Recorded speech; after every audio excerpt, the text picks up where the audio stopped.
ความพยายามมีวินัยการแบ่งเวลาในการเรียนอย่างสม่ำเสมอบวกกับการอ่านปึ้มและการฝึกเขียนเป็นพื้นฐานสำคัญและจำเป็นสำหรับน้องนักเรียนเพื่อกลายเป็นนักเรียนเก่งเช่นเดียวกันกับน้องอินทรานิสวัสดิ์วงศาจากโรงเรียนมัธยมสมบูรณ์ห้อมสวรรค์เมืองหาดทรายฟองนครหลวงวิจันทร์ที่มีความพยายามและความหมักหักในการอ่านปึ้มจนกลายเป็นนักเรียนเก่งสั้นมัธยมศึกษาระดับศาสตร์วิชาภาษาลาววรรณคดีศุกร์ปี2025-2026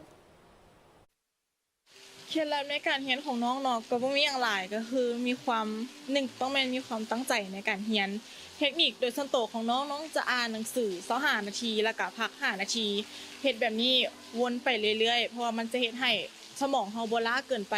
จะเฮ็ดให้มีการจดจ่อแล้วก็มีสมาธิดีขึ้นน้องอินทรานิสวัสดิ์วงศาเป็นนักเรียนเก่งสั้นมัธยมศึกษาระดับศาสตร์วิชาภาษาลาววรรณคดีศุกร์เรียนปี2025-2026จากโรงเรียนมัธยมสมบูรณ์หอมสวรรค์เมืองหาดทรายฟองนครหลวงเวียงจันทน์ได้ให้สัมภาษณ์ต่อทีมข่าวโทรภาพแห่งชาติลาวเกี่ยวกับการเรียนและวิธีการจัดแบ่งเวลาเรียนของตนย้อนความพยายามและความหักในการอ่านหนังสือพอช่วยให้เข้าใจภาษาลาวได้ดีขึ้นและรู้ความหมายสำคัญของแต่ละคำศัพท์ในภาษาลาวก่อนจะก้าวมาถึงความสำเร็จในการเป็นนักเรียนเก่งระดับชาติสิ่งสำคัญบ่แม่นเพียงแต่ความฉลาดแต่แม่นความพยายามความมีวินัยและความหักในการเรียนรู้การแบ่งเวลาทบทวนบทเรียนอย่างสม่ำเสมอการอ่านปึ้มและการฝึกเขียนฝึกวิเคราะห์เนื้อหาอยู่เรื่อยๆเป็นพื้นฐานที่สำคัญและสิ่งสำคัญเวลาบ่เข้าใจก็แม่นสอบถามนำครูอาจารย์และหมู่เพื่อนยามเรียนแม่นน้องจะเรียนตามปกติเลยเรียนชั่วโมงมันจะมีหลายวิชาเนาะก็เรียนตามปกติแต่ว่าสิ่งที่พิเศษก็คือน้องจะกลับบ้านไปค้นคว้าตื่มค้นคว้าลงลึกในวิชาภาษาลาววรรณคดีเพราะว่าน้องจะไปเซ็งน้องก็เลยมีการค้นคว้าให้มันลึกเข้าไปโดยการใช้เวลาว่างกลับบ้านกินข้าวค้นคว้าตื่มหน่อยนึงไปอาบน้ำอ่านหนังสืออีกแล้วจึงเข้านอน แน่นอนว่าตอนเข้าไปรู้สึกว่าตื่นเต้นอย่างแรกก็คือตื่นเต้นแล้วก็กดดันสับสนดีใจเศร้าหลายอารมณ์แฮงตอนนั้นแล้วก็รู้สึกหนาวพร้อมก็รู้สึกว่าคู่แข่งนี่เป็นตาย้านหลายทั่วประเทศลาวนี่มี17แขวงกับ1นครหลวงแสดงว่าเขาก็ต้องสู้กับของตัวเองแล้วก็ไปสู้กับต่างแขวงอีกรู้สึกว่ากดดันหลายเพราะว่าปีกายในโรงเรียนเขาก็ได้แชมป์เนาะก็เลยรู้สึกว่ากดดันน้องอินทรานิสวัสดิ์วงศายังให้ฮู้เติมอีกว่าความสำเร็จของนักเรียนเก่งบ่ได้มาจากการตั้งใจเรียนเพียงคืนเดียวแต่เกิดจากการสะสมความรู้ความอดทนและการฝึกฝนอย่างต่อเนื่องโดยครูอาจารย์และผู้ปกครองร่วมมือกันส่งเสริมนักเรียนเก่งจนประสบผลสำเร็จอาจารย์สอนวิชาภาษาลาววรรณคดีชั้นม .4 และชั้นม .7 ของโรงเรียนห้อมสวรรค์ของพวกเราปีนี้ก็ถือว่าเป็นปีนึงที่มีความภาคภูมิใจที่สุดเลยโดยเฉพาะกับแม่นต่อกับน้องอินทรานิสวัสดิ์วงศาหรือว่าสลิมเป็นน้ำหวานชื่อว่าเพิ่นก็เป็นคนนึงที่มีพรสวรรค์มักหักโดยเฉพาะเรื่องการคิดการเขียนเรื่องการแต้มอีกอย่างนึงคือมันเป็นผู้ที่ว่ามีความเอาใจใส่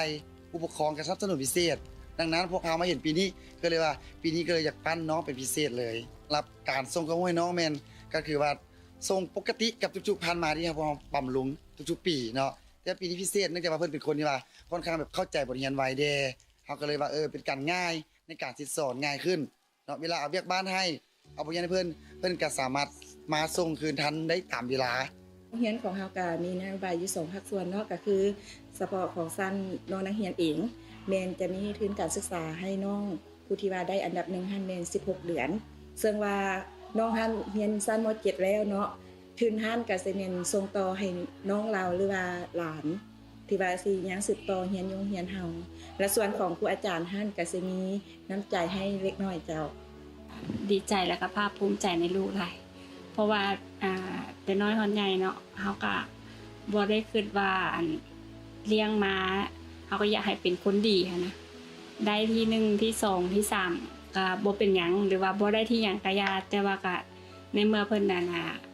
มาฮอดจุดนี้ได้เฮาก็รู้สึกว่าดีใจแล้วก็ภาคภูมิใจที่ว่าให้แรงเฮาทุ่มเทมาให้เพิ่นนี่ก็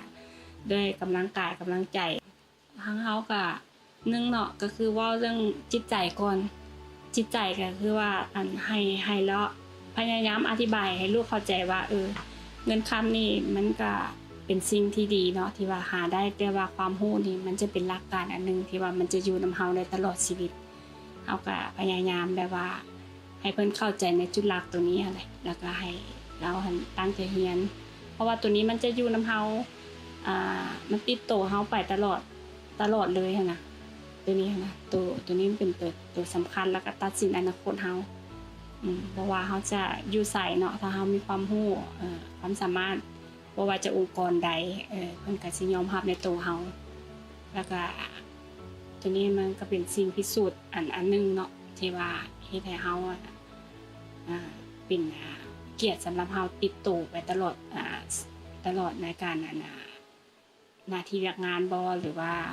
การใช้ชีวิตนำหมู่นำคู่ในสังคมตัวนี้มันก็จะเป็นตัววัดแทกอันนึงการพัฒนาคุณภาพการศึกษาถือเป็นหัวใจสำคัญในการสร้างคนรุ่นใหม่ให้มีความรู้และความสามารถเพื่อรับใช้สังคมความสำเร็จของนักเรียนเก่งบ่ได้มาจากความพยายามส่วนตัวเพียงอย่างเดียวแต่ยังมีการส่งเสริมและสนับสนุนอย่างใกล้ชิดจากครูอาจารย์การสอนบ่แม่นเพียงแต่ถ่ายทอดความรู้ในห้องเรียนแต่ยังต้องได้ติดตามและช่วยแนะนำนักเรียนในการฝึกฝนนอกเวลาเรียนเช่นการจัดห้องเรียนพิเศษการแก้โจทย์และการฝึกทักษะเพิ่มเติมเพื่อเติมเต็มความสามารถให้นักเรียนสำหรับวิชาภาษาลาววรรณคดีจำเป็นต้องมีวินัยมักหักการอ่านเพราะการอ่านช่วยเพิ่มพูนคำศัพท์ความเข้าใจด้านภาษาและฝึกการคิดวิเคราะห์นอกจากนั้นการฝึกเขียนบทความหรือสรุปเนื้อในจากสิ่งที่อ่านก็ช่วยให้มีทักษะในการใช้ภาษาลาวได้ดีขึ้น